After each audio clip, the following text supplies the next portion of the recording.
The top business stories live from the Sky Newsroom. On the eve of the Chancellor Rachel Reeves's first budget, we look at what to expect as speculation swirls about tax rises and spending cuts. We'll also be looking at some of the detail, including reports of a 6% increase in the minimum wage. And we'll speak to the Chief Executive of Ultimate Products about tough trading conditions that have taken their toll on the homeware brand's annual figures.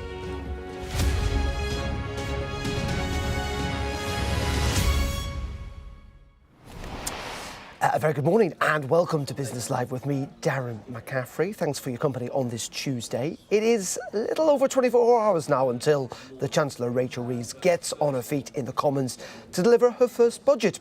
Today, much of the focus remains on what Rachel Reeves has warned will be difficult decisions on spending, on welfare and taxation. Well, delighted to say we can speak to the FT's economics commentator and author of the Central Bank's newsletter. That is Chris Giles, who joins us, as you can see, live from the city. Chris, you have covered many budgets in your time, but it's fair to say that this is one of the most anticipated for decades. Oh, yes, this is going to be a really big budget. There's going to be more spending than in March, more capital investment, and then more borrowing. And then to pay for all this extra, there's going to be a lot of extra taxation, maybe 1-2% of GDP, so up to £40 billion a year by the end of the decade. That would be the biggest tax-raising budget essentially since the Second World War, just edging out 1993 Norman Lamont, but a really big budget. And it's really fascinating, isn't it? Because in many ways, the Chancellor argues that she is trying to walk this fine line, about putting up taxes, but at the same time trying to find economic growth. I think given all the speculation, we've somehow forgotten that she would argue that's at the centre of what she's hoping to achieve tomorrow. Yes, I think there's two things that she wants to achieve. She wants to have stability and then economic growth. So stability means that they're really going to try and lay out a 10-year plan with quite a lot more capital investment than was previously planned, and that's there for growth. And by having the big tax increases announced upfront year one, that she hopes will reassure markets that even though there is more borrowing, there's going to be quite a lot more borrowing announced tomorrow, that won't scare people and have anything like the 2022 mini budget debacle. And I think so far, by essentially releasing quite a lot of this in advance, I think there's no sign that there's a particular pressure yet in the gilts market. So I think on that, she'll get away with it. Whether she gets the growth, and that's what's crucial for the UK economy, that's a much more tricky question. It is a much, much bigger question. Talking about the markets and rabbits, we normally talk about rabbits, don't we, when it comes to the budget, but we're not really expecting any surprises tomorrow, are we? We're not expecting any sort of big surprises. So we roughly know the shape of the budget, but I'm sure there's going to be surprises in exactly what tax increases they're going to be. What it looks like is the big tax increase will be employers' national insurance. That might go up maybe 2 percentage points, raising roughly 20 billion. Then we're going to get income tax allowance freezes later on in the decade. And then some capital taxes and the taxes not on working people, which Labour has said it's going to introduce. And I think that's the surprise because we really don't know exactly what the government is going to do there. If I had to bet in advance, it would be that maybe the surprise she hopes to have is that they don't seem as scary as all the speculation has been in the run-up to the budget. And talking about potentially, though, something that has been talked about today, which is the minimum wage increase, is your sense that that is going to be included and that it could be quite significant? Oh, yeah. In recent years, the minimum wage has been announced for the following year in the autumn, so it makes a perfect sense to do that. It also, a 6% rise is pretty much in line with last year. And again, it's pushing the minimum wage up towards median earnings. Now, this, of course, hasn't created unemployment in the past, but at some point it gets risky. So the government is definitely saying we're on the side of low-paid people in raising the minimum wage. But, at some point, if you do this and you raise employers' national insurance, at some point it will have an effect. I'm not saying this is going to be catastrophic in any sense of the imagination, but the government does need to be careful here. And just very finally, Chris, as I say, you have covered many, many budgets. We mustn't forget tomorrow will also be an historic moment. We've moved a long way from Ken Clarke drinking whiskey at the dispatch box way back in the 90s. It will be the first ever budget in this country delivered by a female chancellor. Absolutely, and I think we shouldn't downplay that in any way. We've had a female prime minister since had one in 1979. And it's, 40 odd years later that we're having the first female chancellor. And, that shouldn't take away from the analysis of what the measures are. And it's going to be a very big budget. But it's quite a moment. It's long gone are the days when chancellors stood at the dispatch box with a glass of some sort of alcohol, beer or whiskey. But nowadays, it's maybe a more sober and serious affair. But it's going to be quite a moment to see a female chancellor give the budget. It is indeed. You and I will be both watching. Chris, thank you very much indeed for your time this morning. That's Chris Giles there from the Financial Times.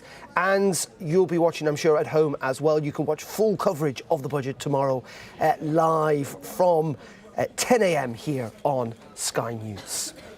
Now, let's bring you up to date with some of the rest of the business news on this Tuesday morning. And HSBC Holdings has beaten third quarter profit expectations, rising 10% to $8.5 billion. It's thanks mainly to rising wealth and wholesale banking revenue. But the London headquartered bank is keeping investors waiting for more detail about how a planned structure overhaul will deliver cost savings.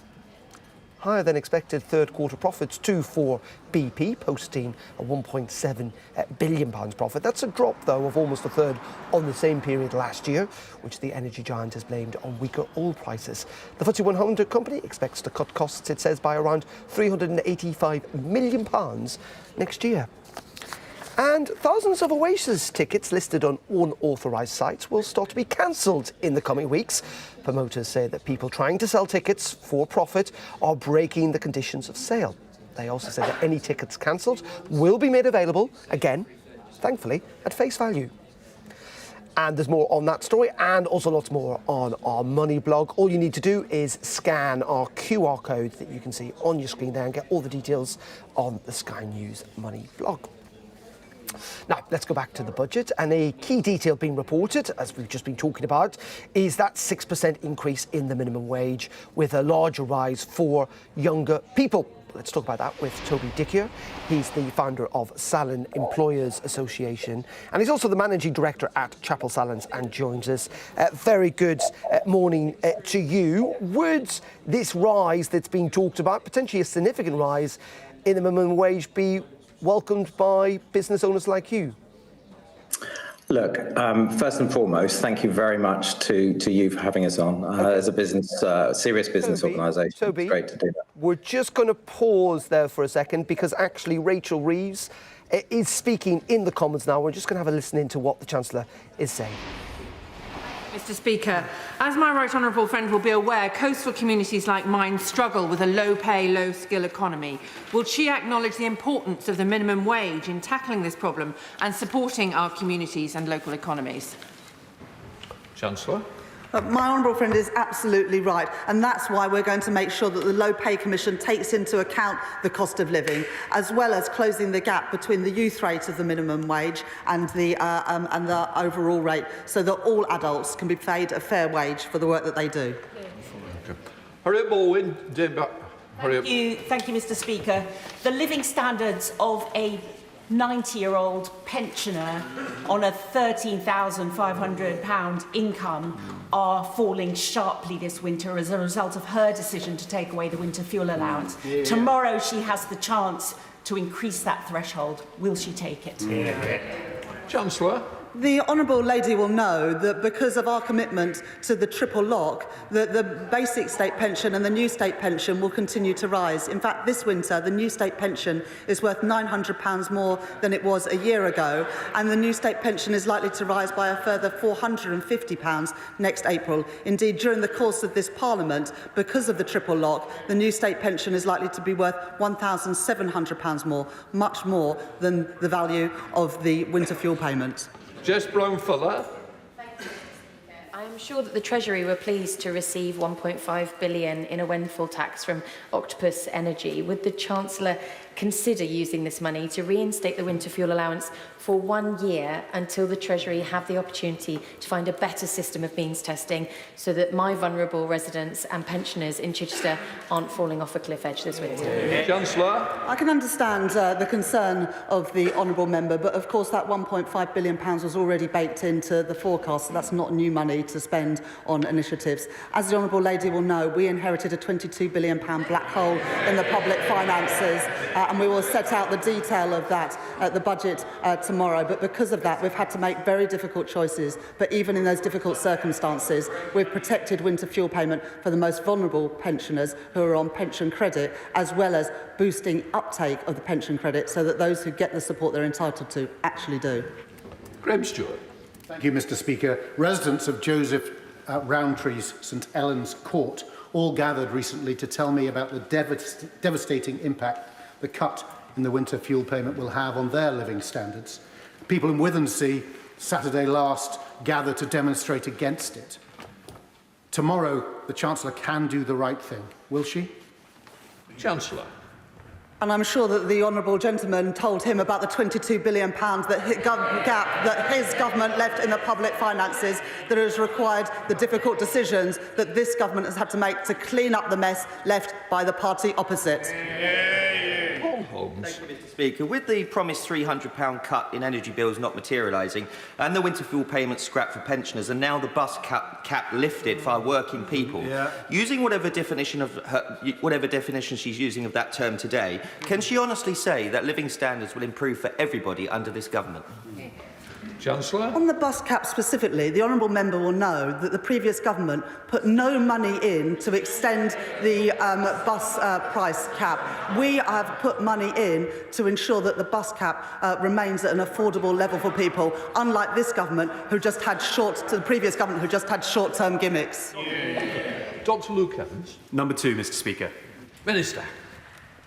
Thank you, Mr. Speaker. The Department for Work and Pensions has deployed 500 additional staff to process pension credit applications as quickly as possible, and I would encourage all pensioners who might be eligible for pension credit to apply by the 21st of December, because, as he will know, that can be backdated by 3 months and can passport pensioners to other benefits.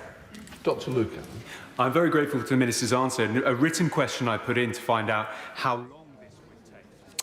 There you go. That was the Chancellor Rachel Reeves answering Treasury questions in the House of Commons. Lots of questions there, of course, about the winter fuel allowance, which is going to be scrapped for millions of pensioners. The Chancellor repeating that phrase that we've heard, £22 billion black hole, over and over again in question to those opposition questions. Let's go back now to Toby, who is joining us down the line. We were just about to talk to him before Rachel Reeves got to her feet there in the Commons. And Toby, I was talking to you about the minimum wage, wasn't I, and the impact it might have on businesses like yours. Yeah, thanks so much for bringing that up. I mean, look, the national minimum wage, at the end of the day, everyone needs an increase and everyone can understand how you support that. But when you look at a business such as ours that is hit 5 times harder by any increase in labour costs, because of the way we're set up and because we add value through labour, then it becomes simply unaffordable to keep ongoing with increases.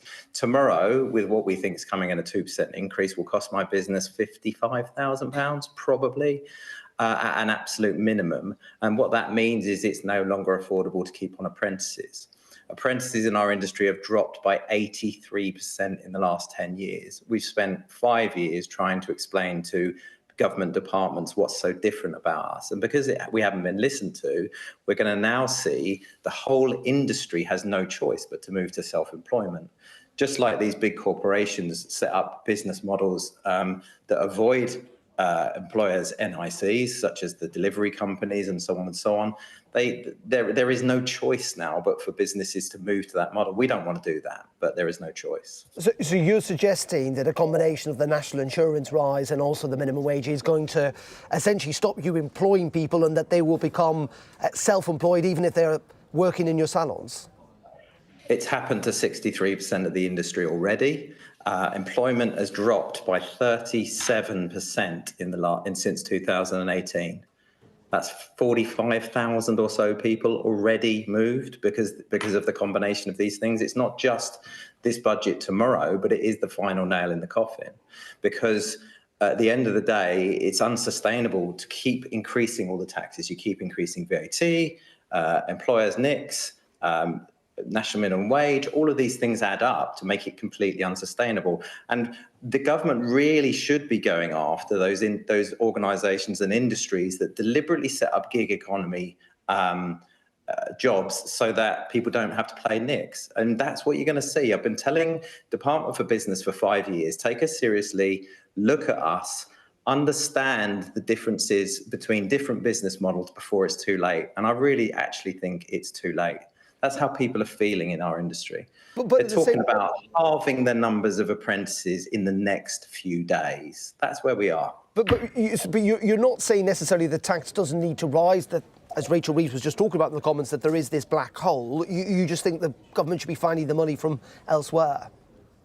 Look, at the end of the day, we all have to pay more. I understand. I understand that there is a hole, and I'll appreciate that. But when you just go after one part of the industry, one industry, or specifically employees, and being employed costs more. It's as simple as that. For employees have to know that it's going to cost a business an extra 10 or more % just to employ them. And that is why you have whole sectors switching. And there are countless other ways to go at this. And I would love my opportunity to speak to Department for Business and HMRC, who in the past have promised us things and they have not been forthcoming. And that's what I'm frustrated about. Sit down with me for 2 hours, Rachel Reeves and your team, and listen to what we have to say, because hairdressing has always been treated with disrespect. And we've had enough. We're very emotional.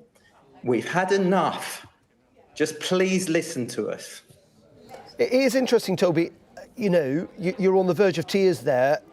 Sometimes we look at numbers, don't we? This is really hitting you hard, isn't it? Yeah, it is. It means that potentially people are going to lose their homes and lose their apprenticeships and lose their opportunity to grow because you haven't listened. It's so frustrating. I am shaking, I'm sorry.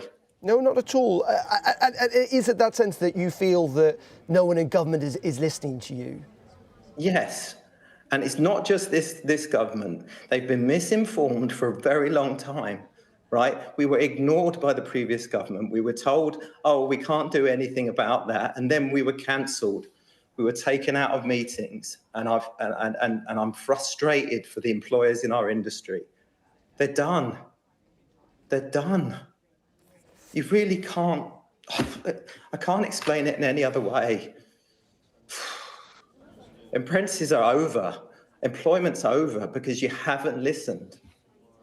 Okay, it's tricky stuff, and we're going to have to wait and see what's obviously in the budget tomorrow, but I do hope things work out for you, Toby. Thank you so much indeed for joining us. That's Toby Dickier there, the founder of the Salon Employers Association and managing director at the Chapel Salon. Thank you for your time, Toby. Appreciate it.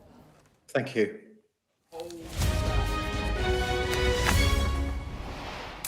OK, let's have a look at the markets this morning, and the Asia-Pacific region has risen most, tracking gains on Wall Street as investors look ahead at a slate of mega-cap tech companies' earnings that we're expecting. It's needed to sustain the US market rally. Japan's Nikkei closed up after the governing party there lost its parliamentary majority on Sunday. Stocks in the continent have ticked higher this morning as traders digest the latest slew of earnings. And here in the FTSE, it is mostly unchanged, as you can see, though HSBC shares have added 4.5% after it issued third quarter earnings that beat expectations. And let's have a look at the currencies. As we can see, the pound is up a little against the dollar and the euro this morning. And if we have a look at the oil, how that's doing, it is up a little at $72 a barrel for Brent crude oil. Let's bring in Patrick Farrell. He's Head of Research and Chief Investment Officer at Charles Stanley. A very good morning to you, Patrick. Let's start with HSBC if we can. They have done pretty well today. They have. They've, like a lot of other banks around the world, they basically delivered a very good result and a surprising beat. So it is a good result. It was mainly on the back of their FX and wealth sort of trading arms, not as much in terms coming through from their net interest piece, which was pretty much in line. But I think it sort of bodes well for HSBC going forward, and it probably gives the new CEO a little bit of a chance to embed his new structure as well. And also BP today, they're still making quite a lot of money, but not as much as they have been for the last couple of years. I think oil markets have obviously been on a major roller coaster ride. We can't underestimate the impact of the geopolitical risk that we are seeing. But at the same time, we've got a demand slowdown, which is obviously impacting. So I think from a BP perspective, they've gone through their own idiosyncratic problems as well. I think the new CEO is trying to sort of fix it up. But it's a difficult road ahead, I think, for a lot of the oil companies in this particular environment. However, I do think that those risks still play out, and we'll sort of see what that does for the oil price going forward. OK, and let's talk about the budget. It's obviously the big story of the week, isn't it? And concerns that actually this fine line that Rachel Reeves is trying to walk might actually stoke some inflation.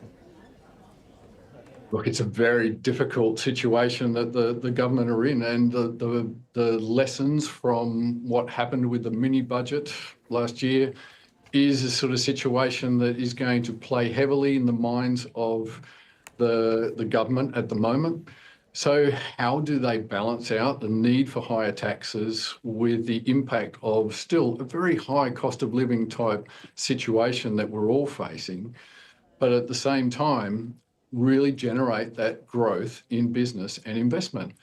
So I think there'll be a lot of flexibility in the budget. A lot of people have sort of been thinking, what sort of permanent arrangements can they actually sort of announce? I don't think that they'll want to do anything. I think they'll want to keep as much flexibility going forward, but obviously take the hard line in terms of where some of these cutbacks have to happen. So, it's going to be a very interesting budget, but I think that they're not going to want to go too hard because of the market implications that will be associated with that. Well, after all the talk and speculation, we do only have one more day left. But thank you for your time, Patrick. Really appreciate it. Patrick Farrell there from Charles Stanley. Let's end the programme by talking about a homewares brand. It's called Ultimate Products, and it's reported a resilient financial performance despite profits dropping 6.5%. Andrew Gossage is the Ultimate Products Chief Executive and joins me. Very good morning to you, Andrew. You're saying things are resilient, but it's been a pretty tough year in some regards. Yeah, I think calendar year 24 has been sort of tough from a consumer point of view, a UK consumer. We seem to have adopted a savings habit as a nation, which was somewhat unexpected earlier in the year. So, I think we're pretty happy with the outturn. I mean, looking forward, Darren, I think international has a big part to play for us, and we're seeing some real signs of growth there in this new financial year. So yeah, never happy to see a reduction in profit at all, but I think in the circumstances, not a bad outcome. And some good cause for optimism going forward. And just talk us, if you can, through, Andrew, what brands you have. I mean, I think there's probably very few viewers watching at home who haven't got one or other of appliance or saucepans of yours in their kitchen right now. So our two main brands are Salter, famous for its scales and kitchen. That's 260 years old as a brand. And Beldray, which is 150 years old, which is famous for its laundry and floor care. Between those two brands, we're in 80% of UK households. So often people say to me, never heard of the brands, and then a day later they ring me up and say, oh, I got back home and realised we had one of your products in the cupboard. So yeah, we are say in 8 out of 10 UK households. Coming back to what you were talking about there, about the difficult environment that you found so far this year, I mean, has that extended into summer? I mean, there's been a sense amongst some that actually, because the government has been talking about how difficult things are out there and the big decisions they're having to make, that is weighed on consumer confidence. Are you suggesting that's not what you found if things are starting to pick up? So if you look at the fundamentals, they're pretty strong. You know, we've got a consumer that is seen real wage inflation for well over 12 months now. Consumer confidence indices have come off a little bit, but they're still high compared to 12 months ago. The spare cash, though, people choosing to save, and in terms of what's driving that, I don't think anyone's really sure. Whether it's a temporary phenomena as people restock their balance sheets, whether it's a more ongoing phenomena. I think probably at the moment, your guess is as good as mine, and more research is needed. I think going forward, I'm more optimistic about calendar year 25, because I do think with those fundamentals as they are, and with things like increasing national living wage expected of sort of circa 6% next year, I think the consumer is still going to be doing better from a real wage impact point of view. So let's see. But you know, I may find that I'm at the optimistic end of things. Others might be more pessimistic. Just quickly, if you can, just on that finally about optimism. Are you optimistic about the budget tomorrow, or are you slightly concerned about potentially some of these tax increases? Well, I think when you run businesses, you don't assume anything from government, regardless of if it's Labour or Conservative. You know you're at the back of the queue. And I think in terms of the decisions made over employers' NI, it's probably politically the least worst option for them. So you know, I can understand why they made those decisions. Our job, I mean, it's really hard to see that interview before with Toby. Really heartbreaking, isn't it? But what I would say this year, Darren, is when you tax things, it's because you don't want them. So you tax smoking because you don't want smoking. You tax sugar because you don't want people to consume sugar. We are taxing employment. Does that mean government wants less employment? I think in some respects, yes, and maybe in some respects, no, because what this government needs is higher productivity. And I guess in disincentivizing people employers to employ people, maybe they think that's what they'll get. Whatever's thrown at us tomorrow, Darren, we're gonna deal with it, and you can do no more than that. Okay, Andrew, really appreciate your time this morning. That's Andrew Gossage, who is the Ultimate Products Chief Executive, joining us down the line there from Oldham. Thank you, Andrew, for your time. That is it from me on Business Live for now. Of course, we're back at 4:30 this afternoon. Do join us then. Up next, it's the very latest news at the top of the hour. Stay tuned to Sky News.